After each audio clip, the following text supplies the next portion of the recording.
Let's quickly take you live as Prime Minister is addressing virtual BRICS summit now.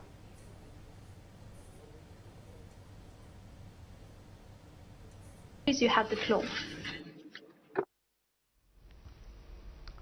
Your Excellency, Rashtrapati Putin, Your Excellency, Rashtrapati Xi, Your Excellency, Rashtrapati Ramaphosa, Your Excellency, Rashtrapati Bolsonaro, सबसे पहले मैं BRICS के सफल संचालन के लिए राष्ट्रपति Putin को बधाई देता हूं।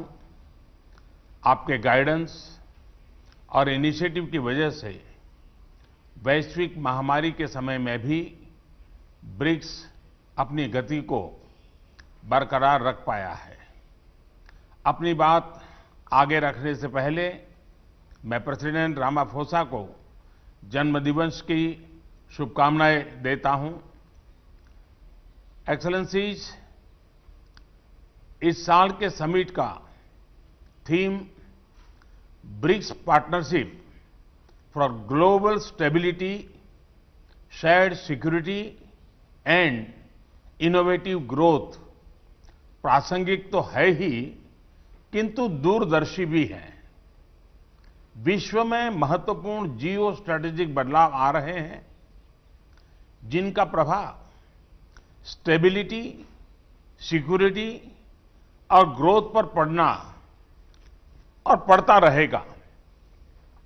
और इन तीनों क्षेत्रों में ब्रिक्स की भूमिका अहम होगी। एक्सेलेंसीज, इस वर्ष दूसरे विश्व युद्ध की 75वीं वर्षगांठ पर हम वीर गति पाए सैनिकों को श्रद्धांजलि देते हैं। भारत से भी 2.5 मिलियन से अधिक वीर इस युद्ध में यूरोप, अफ्रीका और साउथ ईस्ट एशिया जैसे कई फ्रंट्स पर सक्रिय थे। इस वर्ष यूनाइटेड नेशंस की स्थापना की 75वीं वर्षगांठ भी है। यूएन के एक संस्थापक सदस्य के रूप में भारत मल्टीलेटरलिज्म का दृढ़ समर्थक रहा है। भारतीय संस्कृति में भी पूरे विश्व को एक परिवार की तरह माना गया है। अतः हमारे लिए यूएन जैसी संस्था का समर्थन स्वाभाविक था। यूएन के मूल्यों के प्रति हमारा कमिटमेंट अडिग रहा है। पीस कीपिंग ऑपरेशंस में सबसे अधिक वीर सैनिक भारत ने ही खोए हैं, किंतु आज मल्टीलेटरल सिस्टम एक संकट के दौर से गुजर रहा है। ग्लोबल गवर्नेंस के संस्थानों की क्रेडिबिलिटी और इफेक्टिवनेस दोनों पर ही सवाल उठ रहे हैं। इसका प्रमुख कारण यह है कि इनमें समय के साथ उचित बदलाव नहीं आया।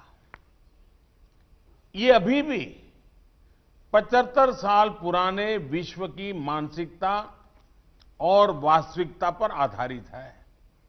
भारत का मानना है कि यूएन सिक्योरिटी काउंसिल में रिफॉर्म्स बहुत ही अनिवार्य है।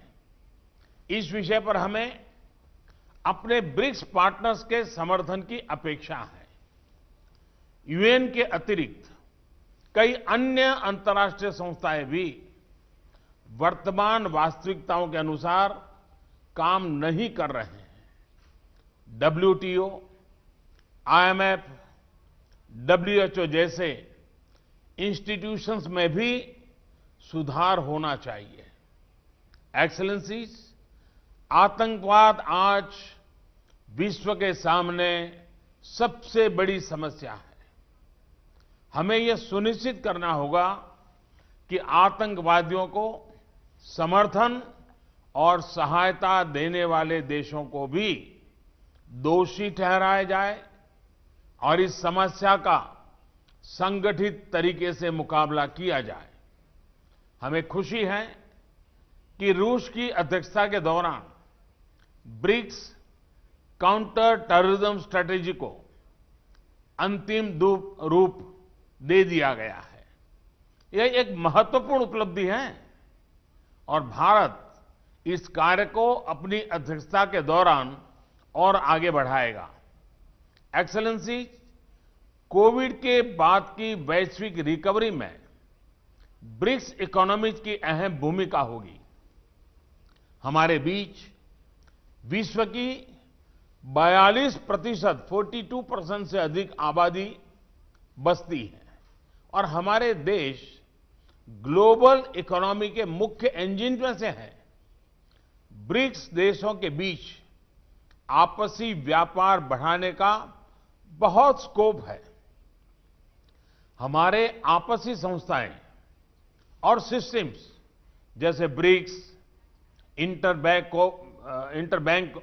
Cooperation mechanism, new development bank, contingent reserve arrangement और कस्टम्स कोऑपरेशन आदि भी वैश्विक रिकवरी में हमारे योगदान को इफेक्टिव बना सकते हैं।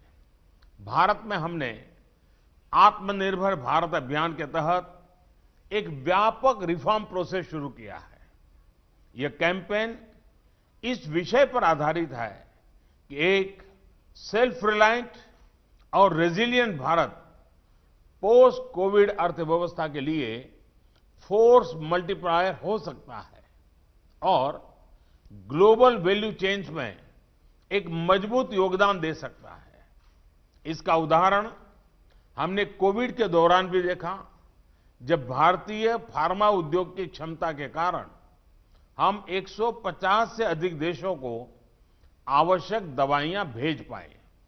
जैसा मैंने पहले भी कहा है, हमारी वैक्सीन उत्पादन और डिलीवरी क्षमता भी इस तरह मानवता के हित में काम आएगी।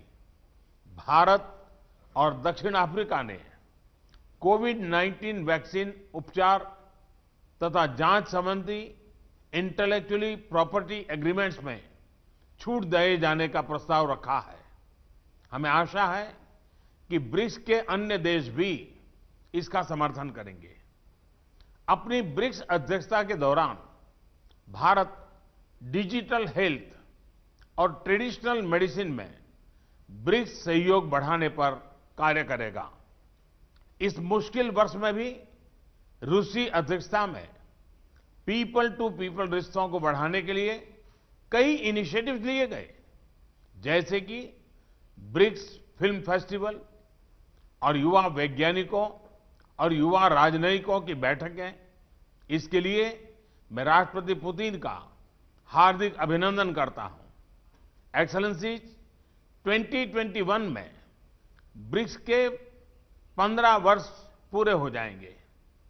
पिछले सालों में हमारे बीच लिए गए विभिन्न निर्णयों का मूल्यांकन करने के लिए हमारे शेरपा एक रिपोर्ट बना सकते हैं।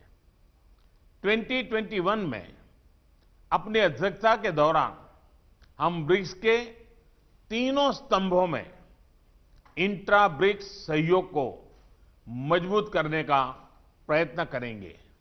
हम इंट्रा ब्रिक्स एकजुटता को बढ़ाने और इस उद्देश्य के लिए ठोस संस्थागत फ्रेमवर्क डेवलप करने का प्रयास करेंगे। मैं फिर एक बार राष्ट्रपति पुतिन के सभी प्रयासों का अभिनंदन करते हुए मेरी बात को समाप्त करता हूं। धन्यवाद।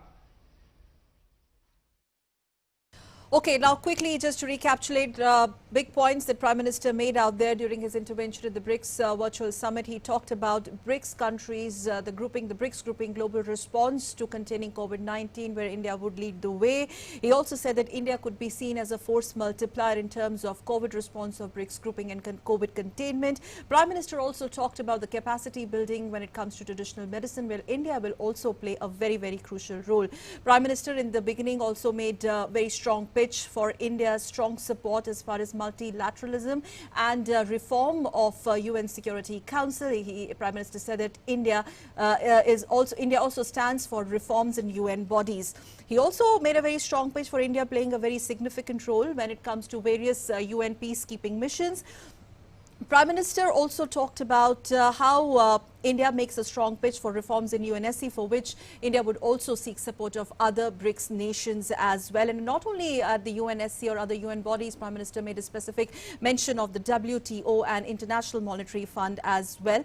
And most importantly, Prime Minister, without taking names of any countries, called for those countries or regions who support terror should be condemned widely. He talked about finishing touches to be given to the counter-terror strategy with the help of Russia, and towards the end, Prime Minister Modi also spoke about India extending full support in the space of traditional medicines in terms of COVID containment, and how India stands firmly with the BRICS nations when it comes to intra-BRICS cooperation.